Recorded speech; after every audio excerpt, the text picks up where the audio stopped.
নতুন কন্টেন্ট ক্রিয়েটরদের সবচেয়ে বড় হতাশার জায়গা হচ্ছে ক্যামেরার সামনে কথা বলতে পারে না, অর্থাৎ জড়তা।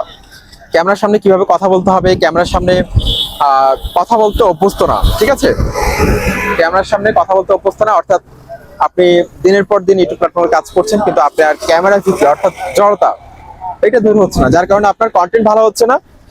আপনার যে ধরনের আপনার কনফিডেন্স লেভেলকে বুস্ট আপ করা দরকার সেটা যদি আপনি করতে না পারেন, সেক্ষেত্রে কিন্তু আপনি ক্যামেরা ভিত্তিটা আপনার কিন্তু থেকে যাবে। দেখুন আমি এখন কোথায় আছি, আমি এখন আছি যে একটা পাবলিক প্লেসের মধ্যে। এটা হচ্ছে যে কর্ণফুলী নদীর উপরে, আপনি দেখতে পাচ্ছেন এখানে অনেক মানুষ রয়েছে। এখানে আমি আপনাদের একটু দেখাই, আমার পেছনে কিন্তু অনেক মানুষ হাঁটা চলাফেরা করতেছে, কিন্তু আমি তারই ধারাবাহিকতায় আমি দেখতে পাচ্ছি যে এখানে কন্টিনিউ আমার কথাগুলো চালিয়ে যাচ্ছে, আমার ভিডিও কিন্তু আমি বানিয়ে যাচ্ছি। কিন্তু আমার চ্যানেলটা যখন আমি প্রথম খুলেছিলাম, যখন আমি ইউটিউবে নতুন, তখন কিন্তু আমার এই দক্ষতাটা কিন্তু অর্জিত হয়নি। যখন আমি নতুন ইউটিউবে আসি, ইউটিউব প্ল্যাটফর্মে কাজ করা শুরু করি, তখন কিন্তু আমার মধ্যে এই দক্ষতাটা, এই কনফিডেন্স লেভেলটা কিন্তু আমি বুস্ট আপ করতে পারিনি। কিন্তু এটা কিন্তু ধারাবাহিকভাবে কিন্তু আস্তে আস্তে হয়ে যায়। এখন দেখুন পাবলিক প্লেসের মধ্যে এখানে কিন্তু অনেক গাড়ি চলতেছে, আপনাদেরকে আমি একটু দেখাই। দেখুন এখানে কিন্তু অনেক গাড়ি চলতেছে, আপনারা দেখতে পাচ্ছেন। এখানে পাবলিক প্লেসের মধ্যে ভিডিও করছি, অর্থাৎ আপনার ইউটিউবে যদি আপনি একজন কন্টেন্ট ক্রিয়েটর হতে চান, আপনি হতে পারে সেটা এন্টারটেইনমেন্ট রিলেটেড ভিডিও হতে পারে, টিউটোরিয়াল রিলেটেড ভিডিও হতে পারে, অর্থাৎ আপনি যেই ক্যাটাগরিতে কাজ করেন না কেন, যদি আপনার মধ্যে যদি আপনার জড়তা থাকে, আপনি যদি ভিডিও বানাতে যদি আপনার ভয় কাজ করে, তাহলে কিন্তু আপনি কন্টেন্ট ক্রিয়েটর হতে পারবেন না। দর্শকরা কিন্তু আপনার ভিডিওটা স্কিপ করে চলে যাবে, 10 সেকেন্ড 20 সেকেন্ড দেখে কিন্তু চলে যাবে। সুতরাং ক্যামেরা ভীতিটা অর্থাৎ ইনার্শিয়াটা যদি আপনি দূর করতে না পারেন, সেক্ষেত্রে কিন্তু আপনার কন্টিনিউ ইউটিউব কাজ করে যাবে, কিন্তু আপনার ভিডিও কোয়ালিটি ইমপ্রুভ করতে পারবেন না কখনো। আমার টেককল ইউটিউব চ্যানেলটা নিয়ে যখন আমি যাত্রা শুরু করি, তখন আমি কিন্তু ক্যামেরার সামনে অভ্যস্ত ছিলাম না।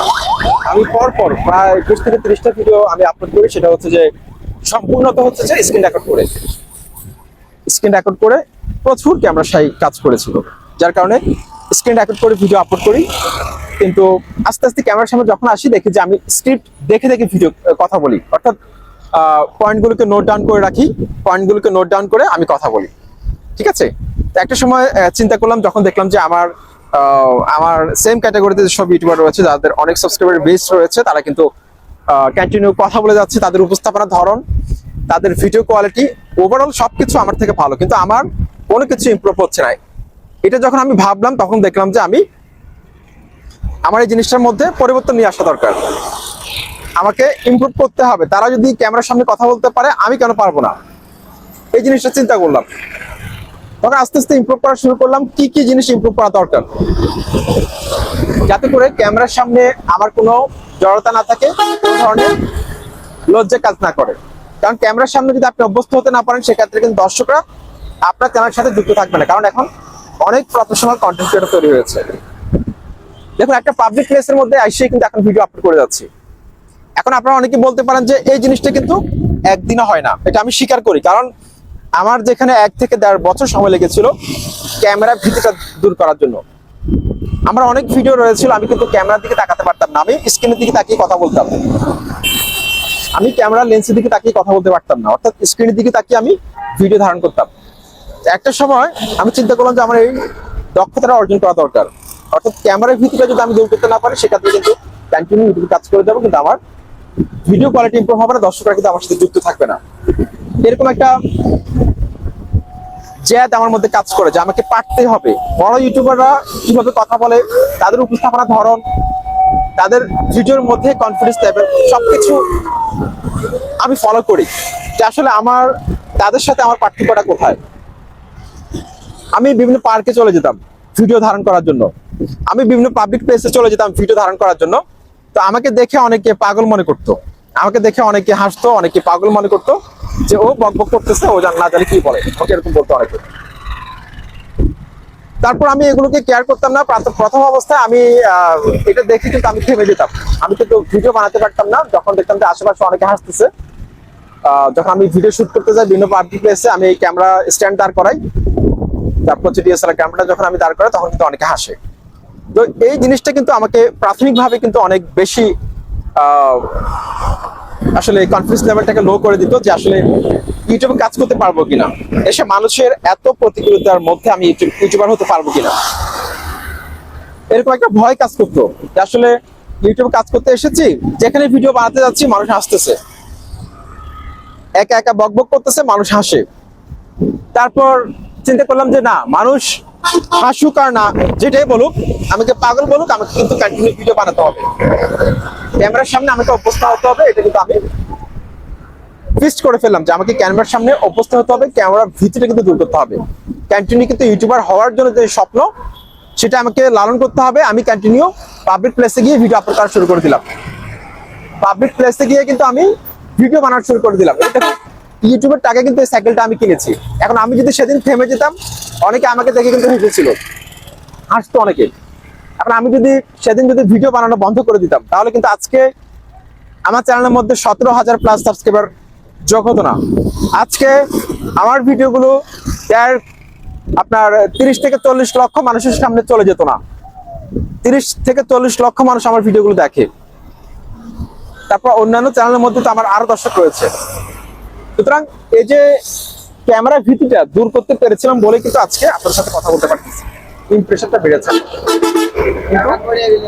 প্রাথমিক অবস্থায় যদি আমার যে ইনার্সিয়াটা ছিল সেটা যদি আমি ধরে রাখতাম, আমি যদি দর্শক কি বলবে, মানুষ আমাকে কি বলবে, অর্থাৎ কে আমার দিকে তাকাচ্ছে, ডানে বাঁয়ে তাকাতাম, এগুলো যখন চিন্তা করতাম তখন কিন্তু আমার ভিডিও কোয়ালিটি ভালো হতো না। আমি অনেক ভালো ভিডিও বানাতাম কিন্তু আমার ভিডিও কোয়ালিটি আমার ভালো হতো না, আমার ভিডিও কোয়ালিটির মধ্যে অনেক ঘাটতি থাকতো। এই জিনিসটা আমি ফলো করতাম। এই দেখুন, এখন একটা পাবলিক প্লেসের মধ্যে আমি এসে ভিডিও বানাচ্ছি, একটা পাবলিক প্লেসের মধ্যে এসে আমি ভিডিও বানাচ্ছি। এখানে অনেকে হয়তো আমার দিকে তাকিয়ে হাসতেছে, আমি দেখতে পাচ্ছি, কিন্তু আমি বিন্দু মাত্র আমি কিন্তু বিচলিত হচ্ছে না। আমি কিন্তু কন্টিনিউ কিন্তু এখানে ভিডিও বানিয়ে যাচ্ছি তাহলে ধারাবাহিকতা, ঠিক আছে? কারণ এখানে যারা আমাকে দেখে হাসতেছে, দিন শেষে তো তারা আমাকে কোনো টাকা দিবে না, দিন শেষে তো তারা আমার হাত খরচ চালাবে না, কিন্তু আমার খরচটা আমাকে তো চালাতে হবে, আমার সাবস্ক্রাইবার তো অর্জন করতে হবে আমাকে, তাই না? স্ট্রাগল তো আমাকে করতে হবে। সুতরাং ক্যামেরা ভীতিটা, এটা আপনাকে সম্পূর্ণ তো দূর করতে হবে। আপনারা যাদের ক্যামেরা ভীতি রয়েছে, আপনাকে অবশ্যই পাবলিক প্লেসে গিয়ে ভিডিও বানাতে হবে। পাবলিক প্লেসে গিয়ে আপনাকে ভিডিও বানাতে হবে, তাহলে খুব অল্প সময়ের মধ্যে কিন্তু আপনার ক্যামেরা ভীতিটা দূর হয়ে যাবে। বা আপনি চাইলে প্রথম দিকে আপনি ঘরে ভিডিও বানাতে পারেন, দরজা জানালা বন্ধ করে রাত 12টার পর ভিডিও বানাতে পারেন, নির্জন জায়গায় ভিডিও বানাতে পারেন যেখানে মানুষ নেই। যদি আপনি আরো বেশি কনফিডেন্স লেভেলকে বুস্ট করতে চান, সেক্ষেত্রে আপনাকে অবশ্যই পাবলিক প্লেসে যেতে হবে। সেটা হতে পারে কোনো পার্ক, হতে পারে কোনো নদীর ধারে, হতে পারে যেখানে অনেক মানুষ আছে, সেখানে আপনাকে কন্টেন্ট বানাতে হবে। তাহলে দেখবেন যে একটা সময় কিন্তু আপনার এই জড়তাটা দূর হয়ে যাবে। আমাদের সবচেয়ে বড় ভুল হচ্ছে, আমরা যখন কন্টেন্ট মেক করি পাবলিক প্লেসে গিয়ে, তখন আমরা চারপাশে তাকাই, অর্থাৎ কি আমাদের দিকে তাকাচ্ছে, কেউ হাসতেছে কিনা, এই বিষয়গুলো কিন্তু আমাদেরকে কন্টেন্ট বানাতে দেয় না। এই বিষয়গুলো যদি আমরা দূর করতে না পারি, সেক্ষেত্রে কিন্তু আমরা এখন ইউটিউবার হতে পারবো না। অর্থাৎ ইউটিউবার হওয়ার যে স্বপ্ন, সেটা আমাদের স্বপ্ন রয়ে যাবে। কারণ দিনের পর দিন আপনি ইউটিউব প্ল্যাটফর্মে কাজ করছেন, আপনি দিনের পর দিন আপনি ইউটিউবে কাজ করবেন, ইউটিউবে কন্টেন্ট মেক করে যাচ্ছেন, কিন্তু আপনার জড়তা। কারণ একজন প্রফেশনাল ইউটিউবার যাদের চ্যানেলের মধ্যে মিলিয়ন সাবস্ক্রাইবার রয়েছে, তাদের চ্যানেলের মধ্যে লক্ষাধিক সাবস্ক্রাইবার রয়েছে, তাদের যে ইন্ট্রোডাকশন রয়েছে, তাদের যে ইন্টারসেকশনটা রয়েছে, তারা কিভাবে কথা বলে, তারা তো চ্যানেলের শুরুর দিনগুলোতে এরকম ছিল না।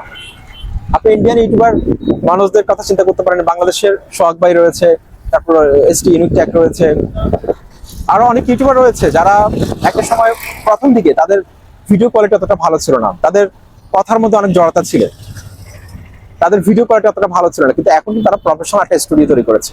সেই প্রফেশনাল স্টুডিওর মধ্যে কিন্তু তারা ভিডিও শুট করে যাচ্ছে।